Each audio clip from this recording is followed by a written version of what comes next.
Бюджет – это смета доходов и расходов частного лица, организации или государства в целом, который устанавливается на определенный временной период, как правило, на год. Бюджет представляет собой финансовый план, при помощи которого можно прогнозировать будущие поступления и затраты. Исходя из того, для кого определяется бюджет, он может быть государственным бюджетом, бюджетом организации, семейным, или, как мы говорим, бюджетом домохозяйства. Кроме того, понятие бюджета часто используется и в узкоспециализированном контексте. Например, бюджет отдельно взятого проекта, план доходов и расходов, непосредственно связанных, предположим, с выпуском той или иной новой продукции или предложением на рынке новой услуги. Бюджет фильма, список предстоящих затрат на съемки. Как вы уже поняли, тема нашей передачи про деньги сегодня – это бюджет.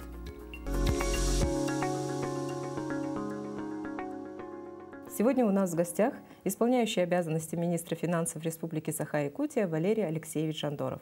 Здравствуйте, Валерий Алексеевич. Являясь частью финансовых отношений, бюджету соответствуют следующие функции финансов: распределительная, контрольная и регулирующая. И в этой области главным органом государственной власти, отвечающим за функциональность бюджета, выступает Министерство финансов.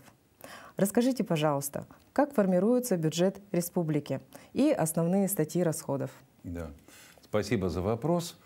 Бюджет Республики Саха-Якутия, он формируется на трехлетний период.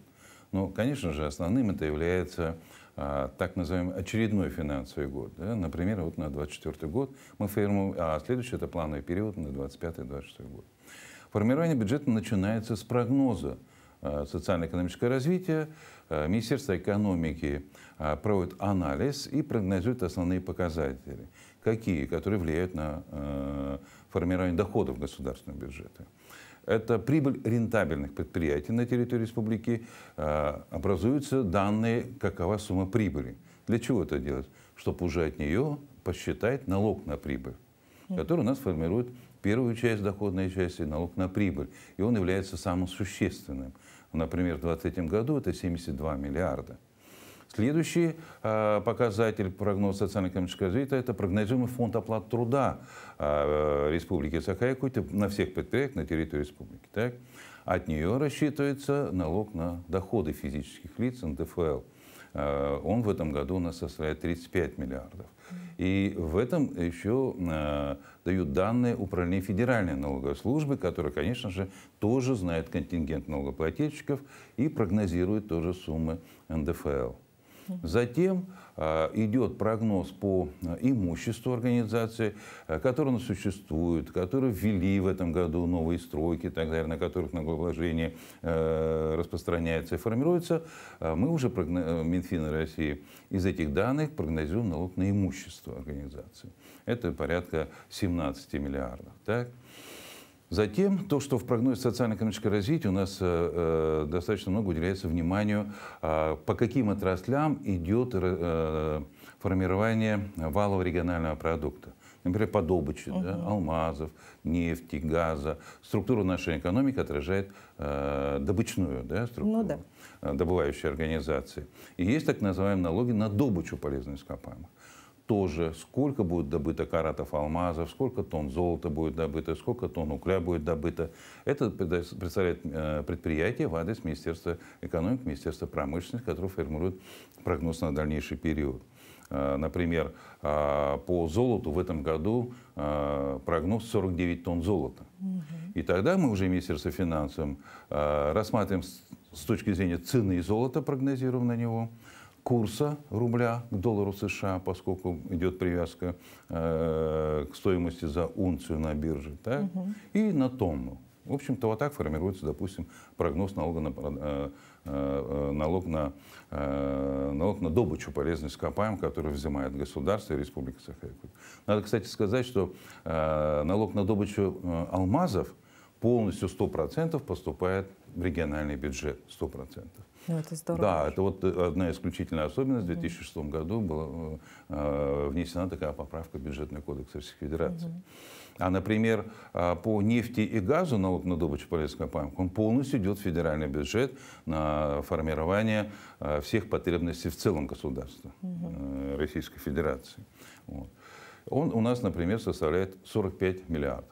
Вот это основные виды налогов. Потом идут акцизы на алкоголь, акцизы на нефтепродукты, которые формирует дорожный фонд, транспортный налог. Вот эти все доходные части прогнозируются, рассчитываются и формируется доходная часть государственного бюджета. Так? В этом году, например, 182 миллиарда наших собственных налогов, доходов. Так? Теперь следующее пополнение доходной части бюджета – это безвозмездное поступление с федерального бюджета. Первая, самая большая часть – это дотация.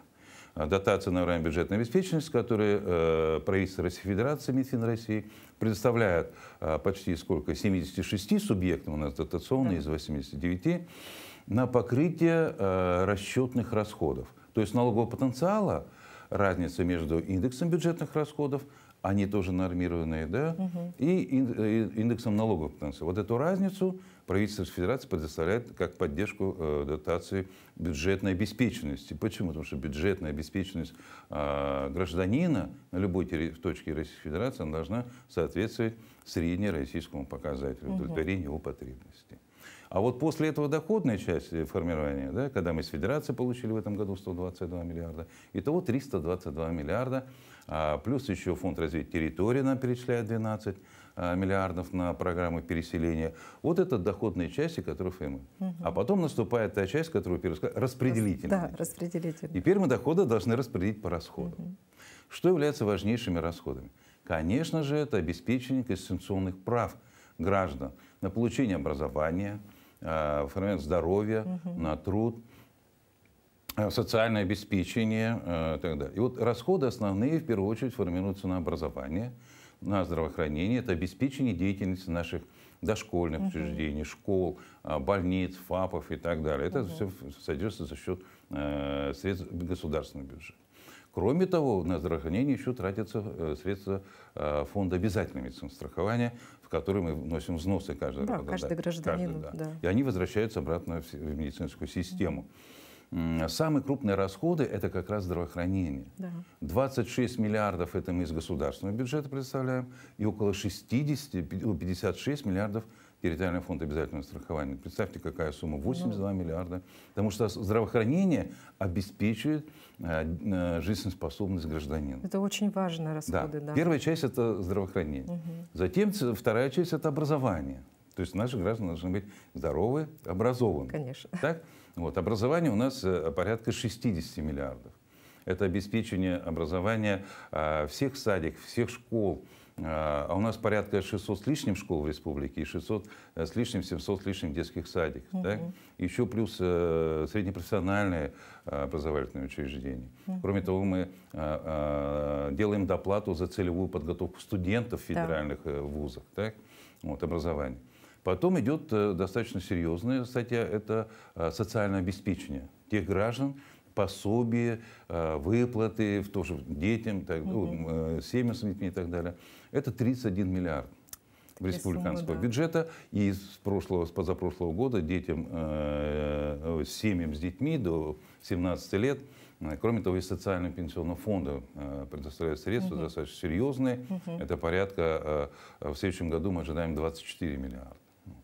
Вот это основные виды расходов, которые являются социально значимыми для обеспечения прав гражданина. Потом идет культура, там где-то 5,5 миллиарда, так? Физическая культура и спортосодержание спортивных объектов. Это вот то, что обеспечивает деятельность гражданина, обеспечивая условия здоровья, труда, образования, чтобы он трудился на благо нашей Родины. Так? Да. Вот. И остальная часть, вот у нас идет еще капитальные расходы, инвестиционная программа. То есть это строительство садиков, школ, объектов здравоохранения. Есть отдельный дорожный фонд, из которого финансируется на содержание дорог, их ремонт и строительство дорог. Кроме этого, нашего дорожного фонда, он формируется, кстати говоря, из транспортного налога, из акцизов на нефтепродукты. И еще есть так называемые трансферты из федерального бюджета, тоже в поддержку реализации национальных проектов. Во всех отраслях это 27 государственных программ на обеспечение вот этих расходов. Конечно, первая задача – это реализация национальных целей и проектов в области здравоохранения, образования, которые у нас существуют 12 национальных проектов. Самое интересное, мне кажется, нужно рассказать про контрольную функцию. Да. Контрольная функция заключается в так называемый государственный финансовый контроль. Он организуется на уровне Министерства финансов, которое является уполномоченным органом. То есть у нас есть так называемый департамент бюджетно-финансового контроля, который в течение года в рамках своего плана проводит контрольную деятельность. То есть проверяет целевое и эффективное направление бюджетных средств. В основном, конечно, это характер целевого использования средств. Наши ревизоры выходят на объекты, так называемые объекты контроля. Это и органы исполнительной власти, и учреждения государственного здравоохранения, образования. При этом, выезжая в муниципалитеты, у нас существует 7 федеральных стандартов. То есть проверки, они очень стандартизированы, поскольку касаются контрольной функции, они должны быть очень четкие, чтобы акт проверки не было никаких претензий. Поэтому очень регламентировано, сколько времени дается на ознакомление материалов, какие документы должны быть представлены для ревизоров. И, допустим, когда выезжает муниципальное образование для проверки использования средств, выделенных из государственного бюджета в виде дотаций, трансфертов, субсидий, то по времени это занимает порядка 3 недель. То есть наши ревизоры, работа достаточно такая серьезная, при этом они должны разбираться во многих областях, очень хорошо знать правовую основу, нормативно-правовые акты, законодательные законы, для того, чтобы выявить неточности направлений. Так?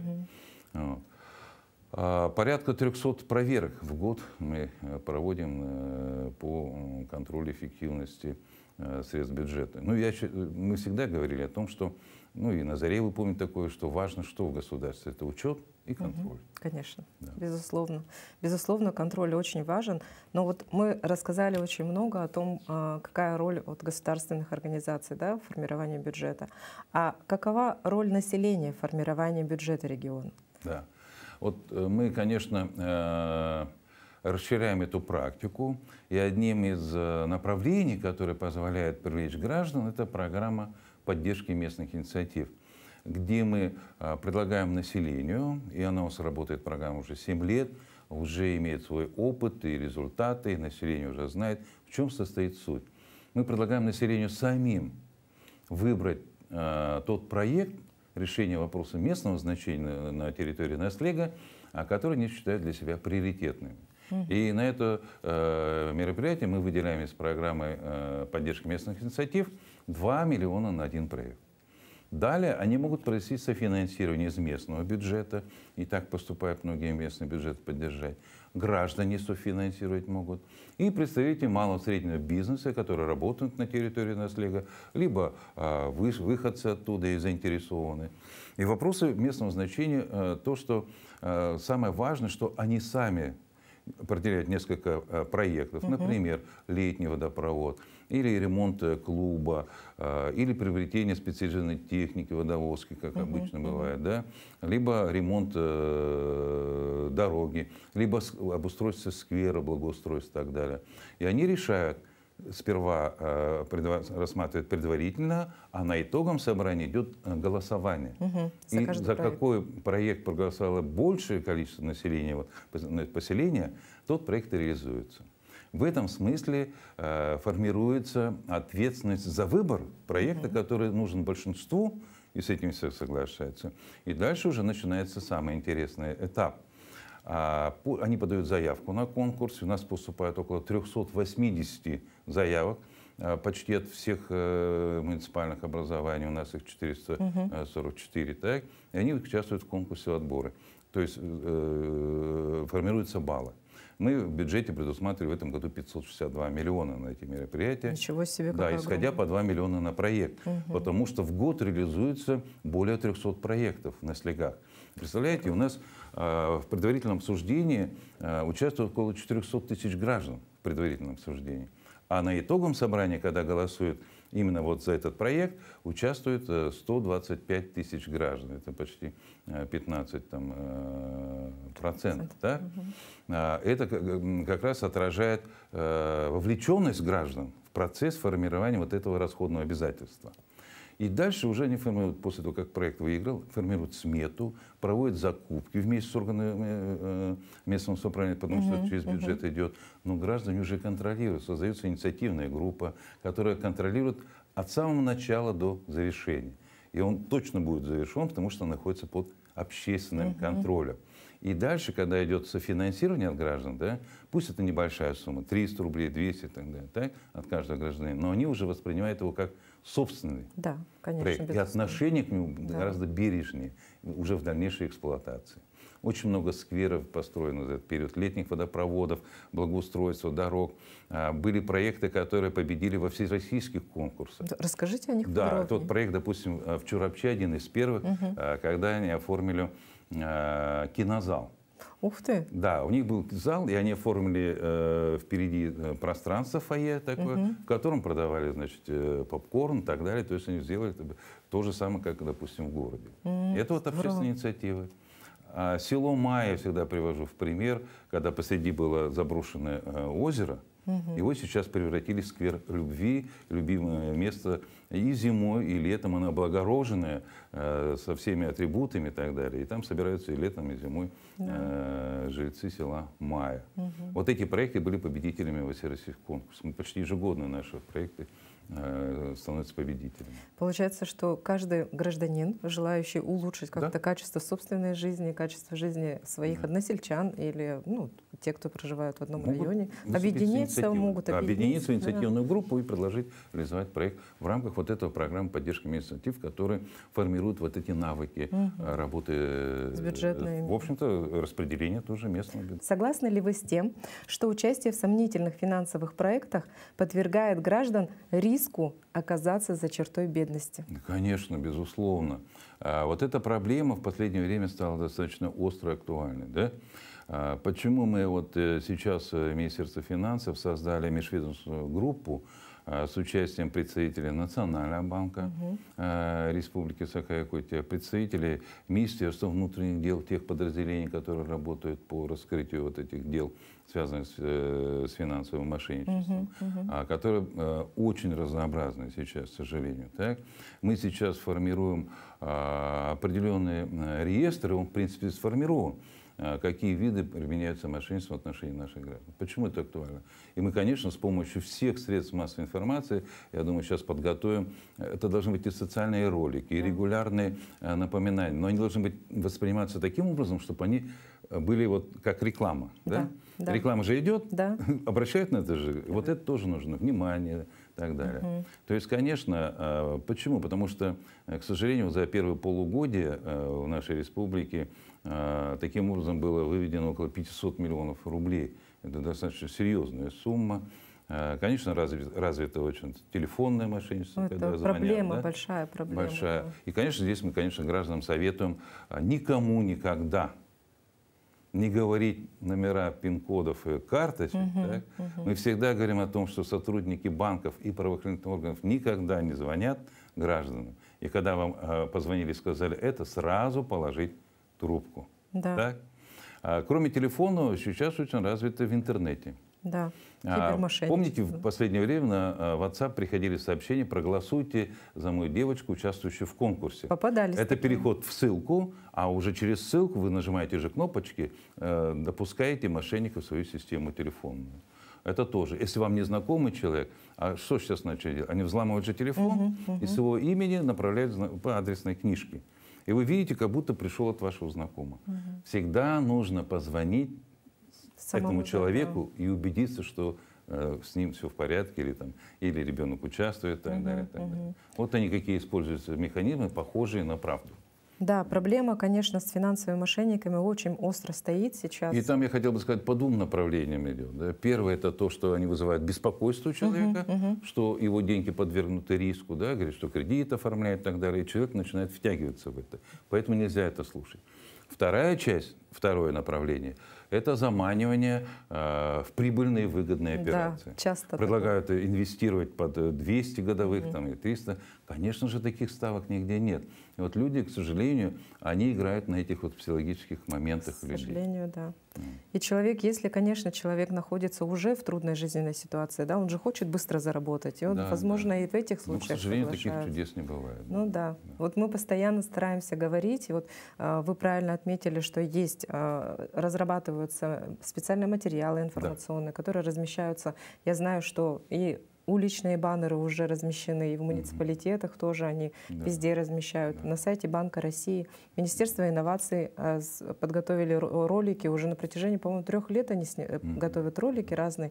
В МФЦ я видела, вот, что, дорогие наши зрители, обращайте внимание на эти ролики, обязательно изучайте эту информацию. Ведь мошенники, они учатся каждый день и используют социальную инженерию именно вот, ну, в таких негативных целях. Поэтому будьте бдительны. И несколько практических советов все-таки, несколько практических советов нашим телезрителям. Вот дайте, пожалуйста, Валерий Алексеевич. Ну, вот если с точки зрения финансовой грамотности, да, первое — это 3 направления. Это знания, навыки и установки нужно развивать себе. Знания — это, конечно же, изучать, как правильно начисляются проценты по вкладам, что такое ставка процента годовых, как она правильно исчисляется, нужно потренироваться сделать. Это небольшая на уровне арифметики задача, но она помогает знанию финансов. Что такое, как взять кредит, чтобы не попасть в дальнейшем долговую яму, да, по каким ставкам. И для этого надо обязательно изучать сайты банков, не каких-то других компаний. Есть официальные сайты официальных банков, это первое. Так? Навыки — это, конечно же, и установки, это ориентирует себя на сбережение части средств, всегда надо откладывать как сбережение.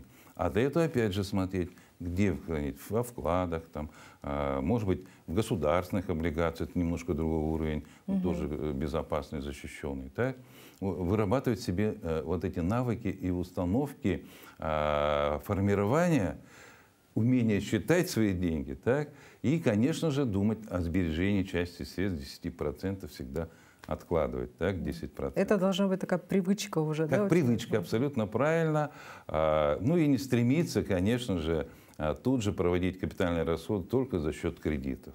Да. К ним нужно быть относиться очень осторожно. Они очень доступны бывают, потребительские кредиты, но потом тяжело с ними расплачиваться. Да? Помните эту фразу? Да. Там, берете чужие деньги, отдаете свои. Да. Всегда думайте об этом, прежде чем взять кредит. Еще есть финансово грамотная одна поговорка: это 7 раз отмерь, 1 раз отрежь. И вот с кредитом также, потому что кредит все-таки это большая ответственность. Большая ответственность. Да. А он бывает иногда легко дается, очень заманчиво, но надо четко оценить свои возможности.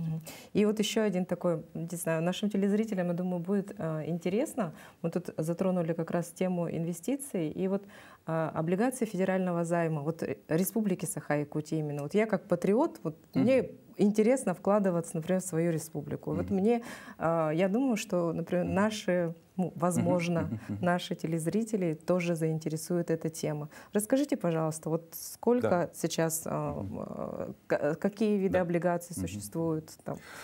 Облигации федерального займа, они регулярно выпускаются, да? Они могут быть сроком от полугода до 17 лет. Облигации федерального займа, очень широкий спектр. Надежность — это высочайшая надежность, это государство производит займы. И сейчас, вот в период повышения ключевой ставки, кстати говоря, доходность у них сейчас тоже выше. Это 12-13 годовых сейчас по облигациям федерального займа. Причем приобрести их достаточно несложно.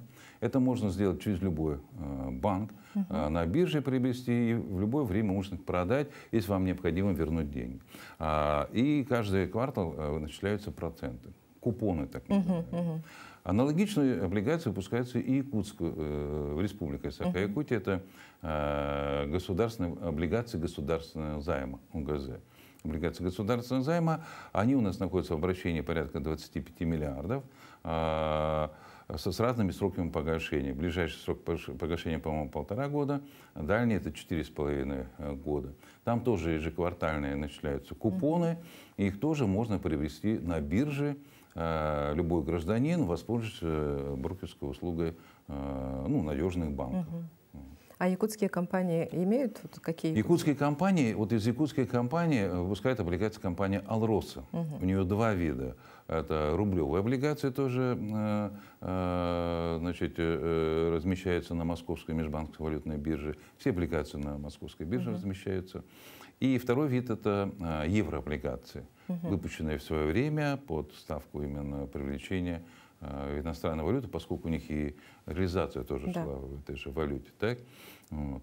Из тех, кто работают, компания Селигдар, золотодобывающая компания, они тоже выпустили в прошлом году, так назвали их золотые облигации. Да? То есть они добывают золото, и поэтому в их основе лежит отношение к номинальной цене золота. Это более сложный инструмент, он интереснее, конечно, для таких квалифицированных уже, то, что мы называем, инвесторов, можно обратить внимание, потому что он привязан к цене золота.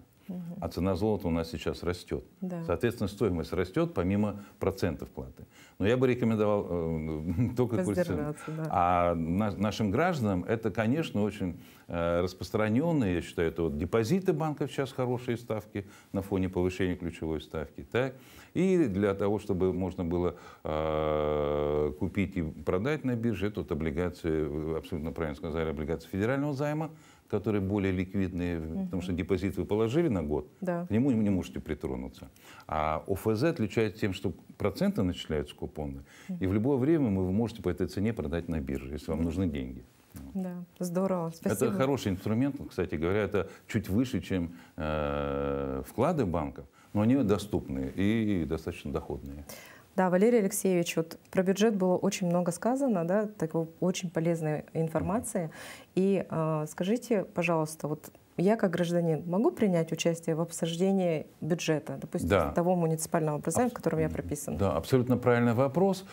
Теперь все сайты информационные, они открыты. Например, это сайт Министерства финансов Республики Саха-Якутия или, как вы правильно сказали, сайт муниципального образования, где раскрыты местные бюджеты. Там полностью дается информация, сколько доходов, какие налоги и так далее, на какие расходы. Кроме того, там даются ежеквартальные расходы. И любой гражданин может написать и обратиться в любой, допустим, финансовый орган, и сказать, задать вопрос или сделать предложение. Да? Таким образом. Кроме того, есть официальное абсолютно мероприятие, которое проводит Государственное собрание Алтумен. Это называется публичные слушания при формировании бюджета на следующий трехлетний период. Вот, например, когда мы сейчас вносили Государственное собрание Алтумен в октябре, и после этого через 3 дня проводятся публичные слушания, которые могут подключиться на сайт Госсобрания граждане, послушать, задать вопросы и обсудить. А вообще в течение года любой гражданин может вносить свои предложения. Как Министерство финансов, любым Министерство здравоохранения, свои предложения, допустим, так изучить. И кроме того, еще один канал. Они же избирают народных депутатов. Представители сперва органов местного управления, которые ближе к ним, и они через них могут, безусловно, обсуждать и знать, интересоваться, и направлять так свои предложения. И это часто, кстати, происходит, особенно вот в городе Якутске, допустим, или в Наслеге, которые ближе, они говорят, вот, построй там улицу этой матюрки там-то и так далее. Это как раз-таки предложение по расходованию средств, обсуждение. Поэтому сейчас у нас абсолютно открытость и прозрачность. Вот несколько каналов. Это обратиться на сайт органа государственной власти, участвовать в публичных слушаниях и обратиться к своему народному депутату. И поселкового уровня, городского уровня, и уровня Государственного собрания Алтумен. Хорошо, спасибо большое.